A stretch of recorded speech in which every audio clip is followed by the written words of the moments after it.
What's up, everybody? We are back in the garage and we are on the last lap of getting this engine back into the Discovery.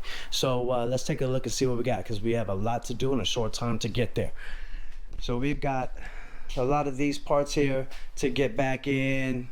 I was testing to see if I can still tilt. This is kind of janky, but I want to put the intake pinion back on the engine before putting it in, and so I just tested to see if I could still tilt things, and it worked out good. Before putting it in, we're gonna go ahead and clean things up over here. I got a couple brake lines that I'm gonna replace, so I want to degrease all of this, degrease all of this. I'm gonna take the torque converter out. We'll get the inside the bell housing taken care of, cleaned up, and we'll check the shaft seal for that. Also, hint, I got a solution for all you D2 guys out there who are trying to upgrade your power wiring. I got a solution for you that looks really good, and I'll tell you all about that. And then last but not least, which I still haven't touched, but we are ready to go, we'll go ahead and get the harness finalized and get it put in the truck. All right guys, let's get at it. All right guys, so on this side we'll go ahead and get the exhaust manifold, the engine mount bracket, and the starter installed. Like everything else, we'll torque it down to the everything down to the proper specs.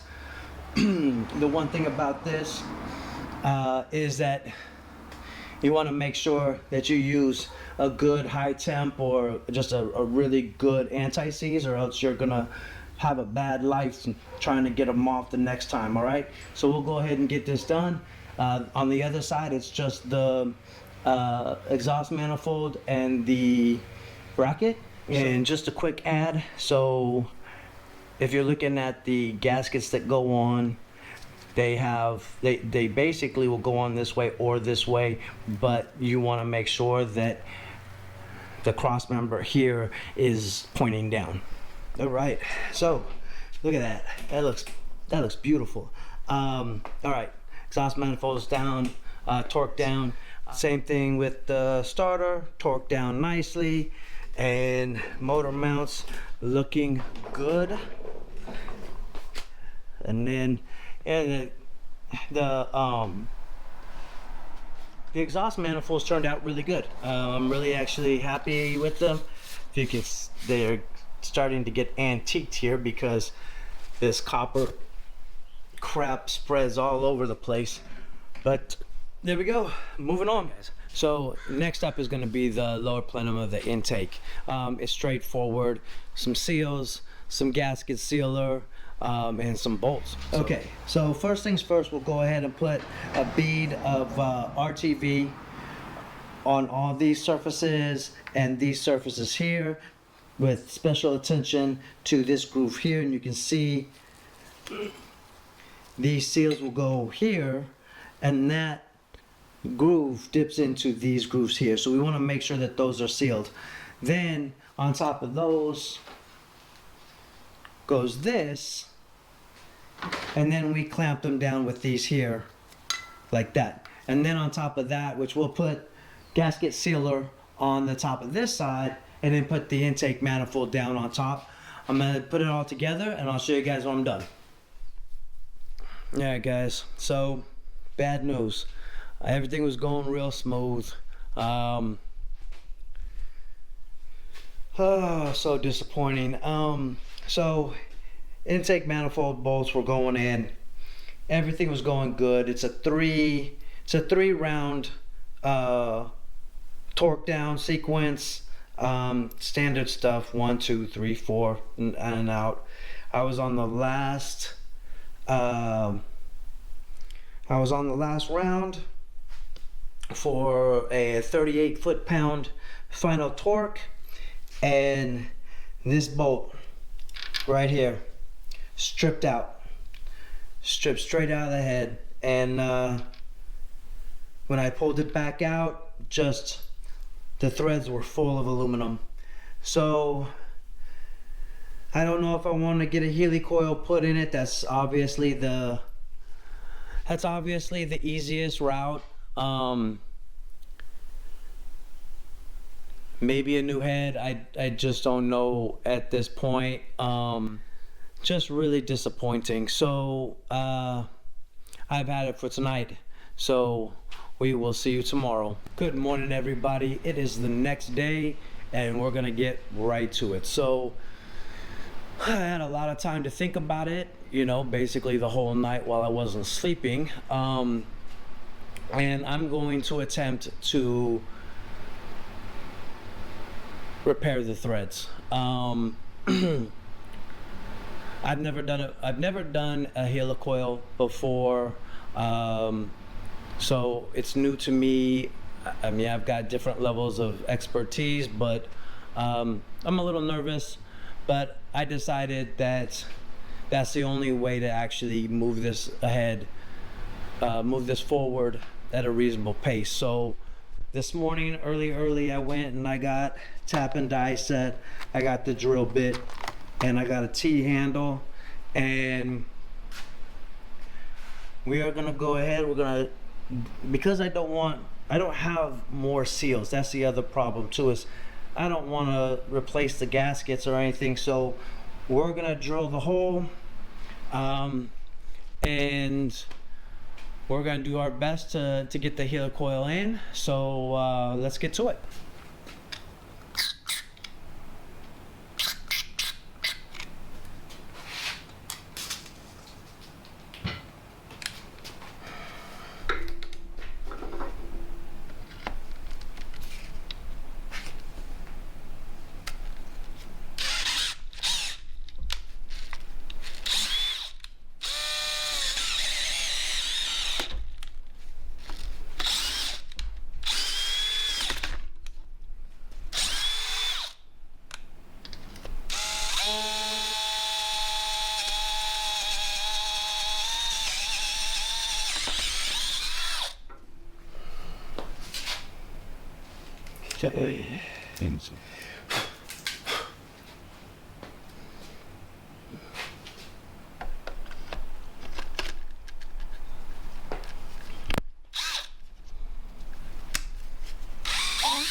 All right, now for the thread insert.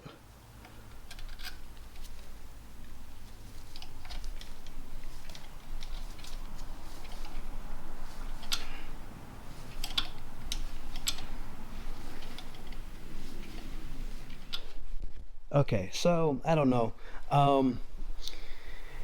It's in, it's torqued down, it's good, but it didn't feel right to me.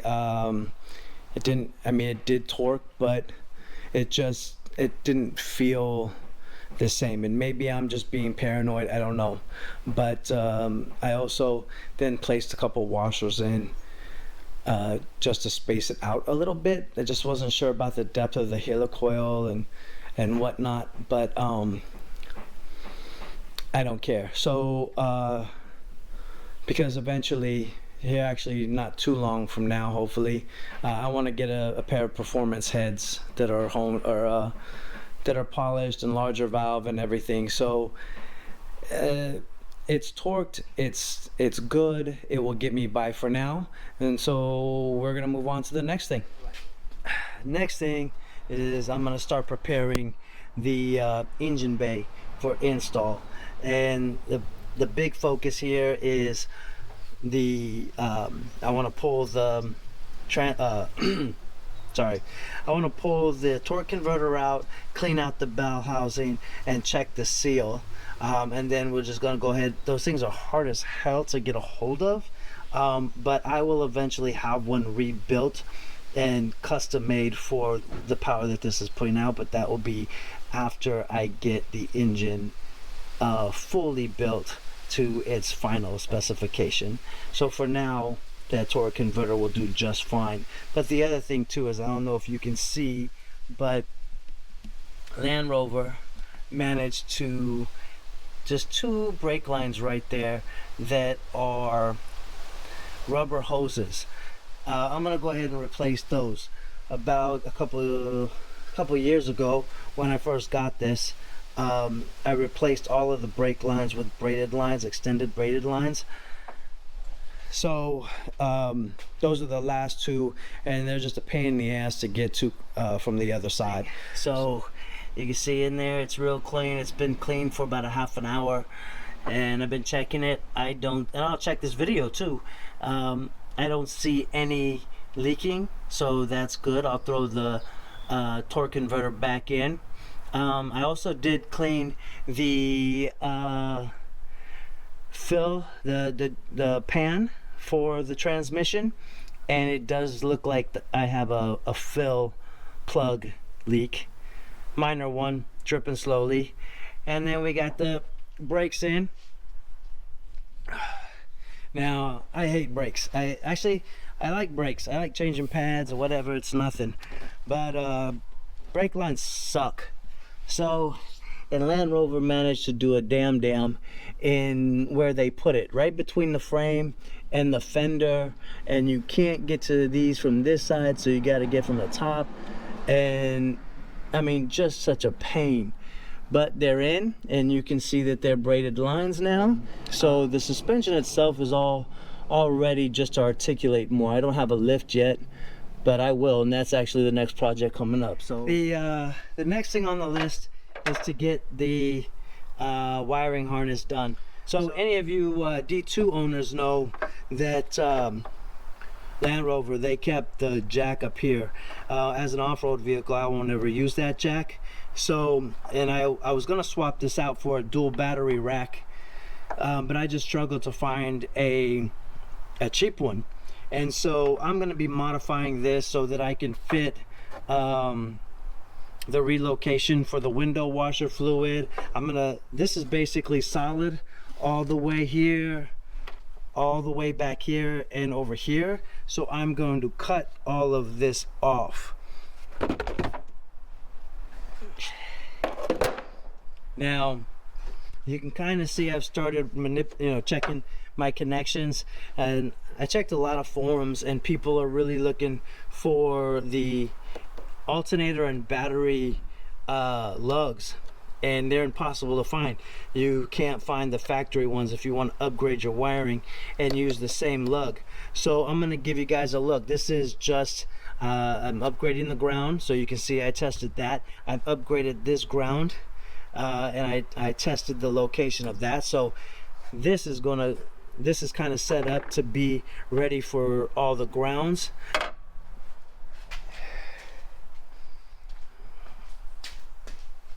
And then what I did was I had to make my own lugs. And so one of these is for 2 gauge, one of them is for 1 gauge. What I did was I literally traced the factory lugs, and then I traced that pattern onto these lugs and ground them down. Okay. So here we are at the fuse box, and typically A and B would come out through here, and so now these bolts here, although this is actually zinc coated and will conduct electricity, it's not the end bolt that I'm going to go with. I am going to go with full copper, just for increased conductivity. All right, that bad boy goes right there. Wait. So there we go. And as you can see, it comes around and starts to head towards the original opening. Now for this one, because these lugs are so large, what I did was create a spacer. Now I do have a copper pipe coming. I'm going to make a spacer out of. I have 100% copper bolt that I'm going to be using with copper washers, so it'll be a better connection. But basically, now this would be the cable. This would be the cable going to the battery, and then take that.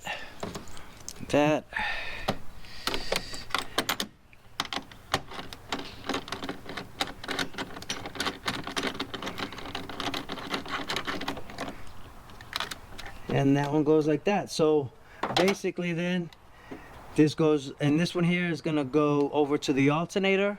I don't have my harness finished up yet, but then the best part is when you put the fuse top back on, the top to the fuse box. Sorry, the camera's in the way, I can't see what I'm doing. All right, here we go. And you can see here another cable. My 1 gauge cable will be coming out of here, and it closes perfectly.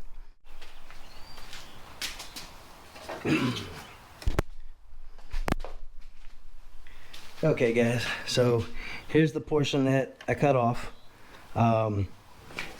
Here's the back where it came off of. Let's see if I can, that was right there. All right, right about there. And I just cut around it. And then what I did was I took some 120 and I just smoothed out all the bad cuts. It's not perfect. I mean, there's some gouges and whatnot, but then smoothed it out with 600, and it's pretty much stock. All right, let's go check fitment.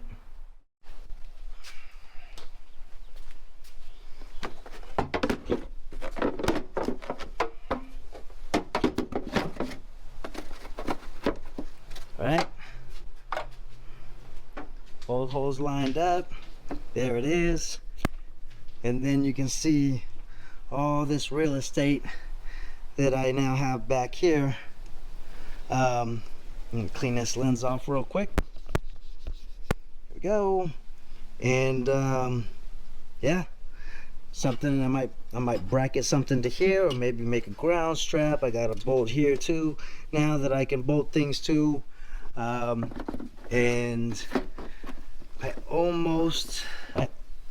I almost think that I could fit like another secondary, like a light, like a fuse box back here for just the electrical.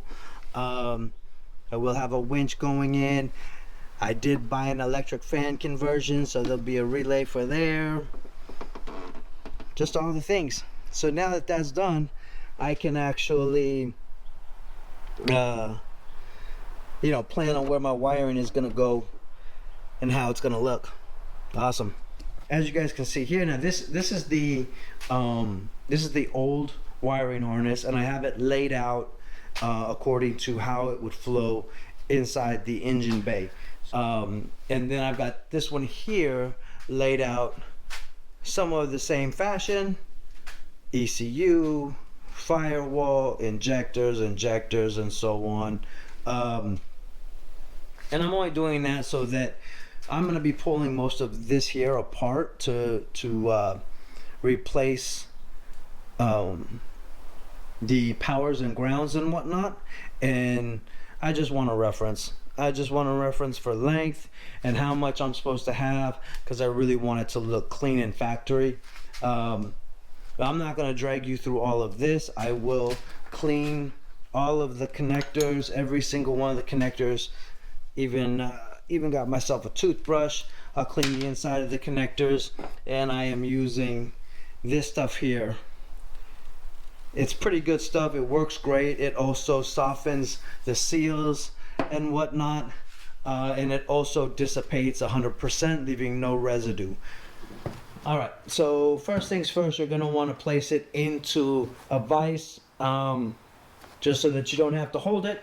things are going to get really hot. You're going to want to have a small handheld torch on you.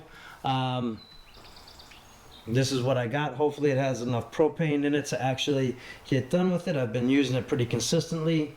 And then you're going to want to strip about 1/2 inch, 3/4 inch off of the cable.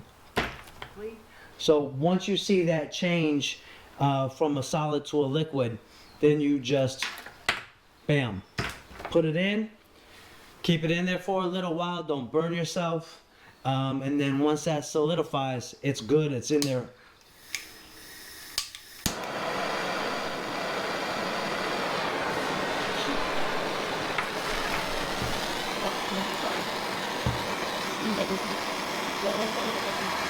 All right, it's starting to boil. All right, going in.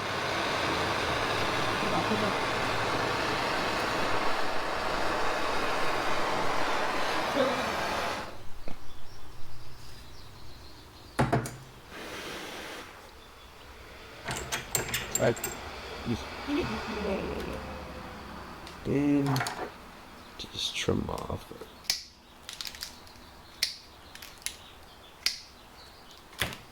And there it is. Hot. Still very hot, but it's in there. And it's solid. What's up, guys? All right, so it's like the next day.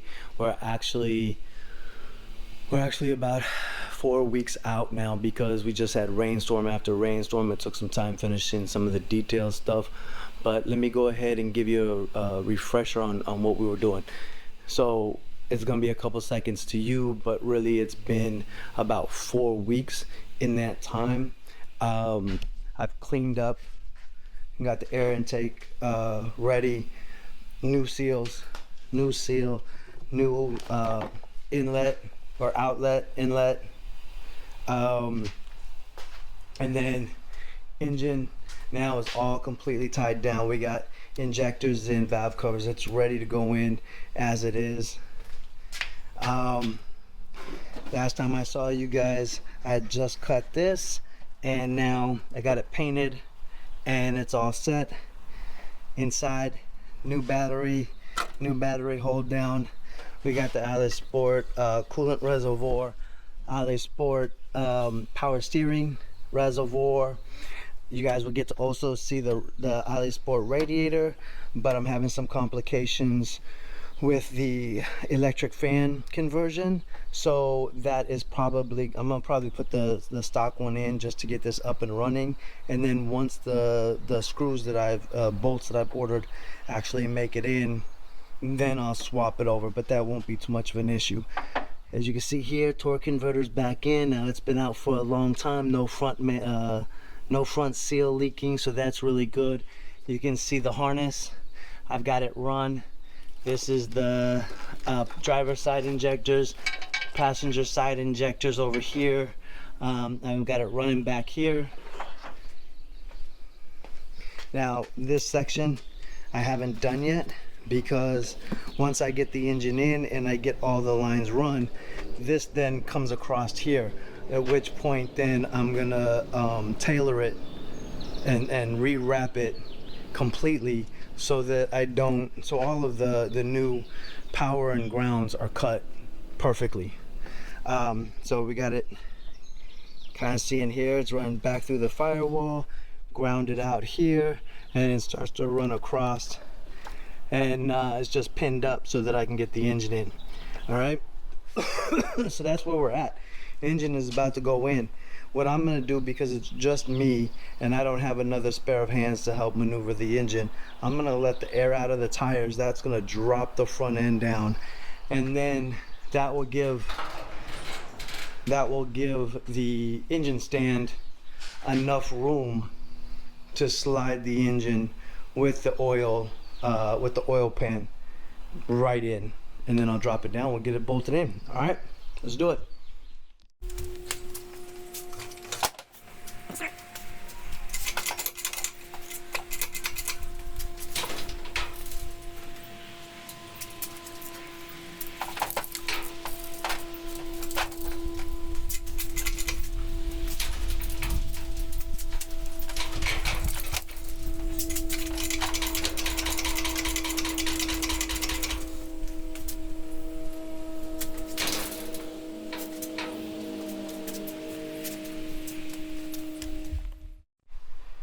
Alrighty, so she's in, and I gotta say she looks good. I wasn't too sure about the orange accents in the beginning, but I think it's gonna end up looking really nice.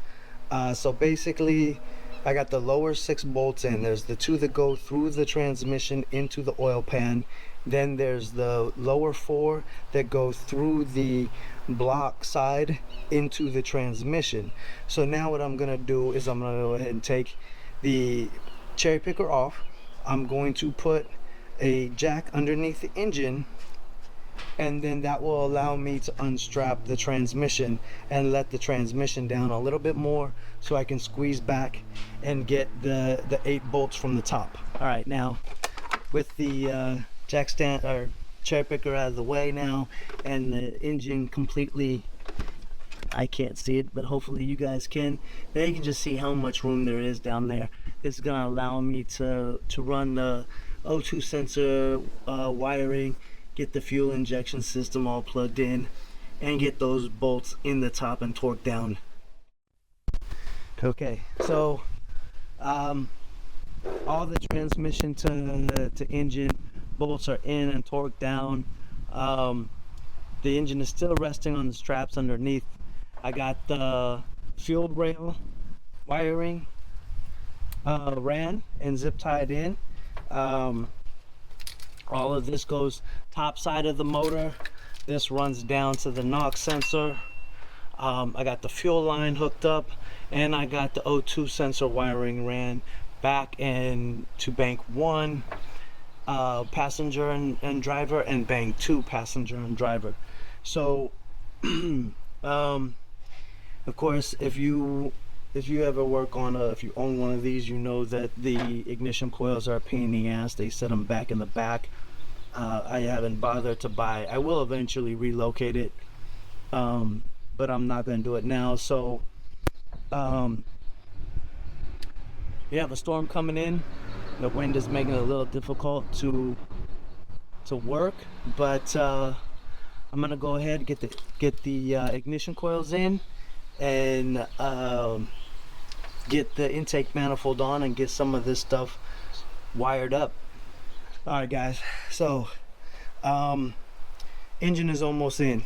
Engine is so close, so close. But the storm is finally coming in. I can feel the raindrops on my head.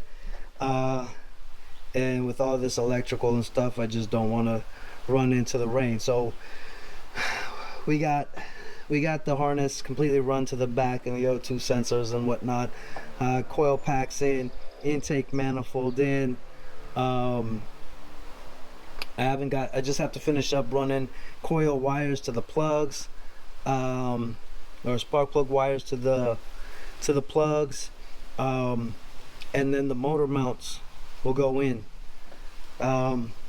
So that's gonna be it. That's gonna be it. Thank you, guys. I know it's been a long time since I put out a video, but we're gonna get popping on this again, and hopefully the next one we will finish it up and get it running. All right, peace.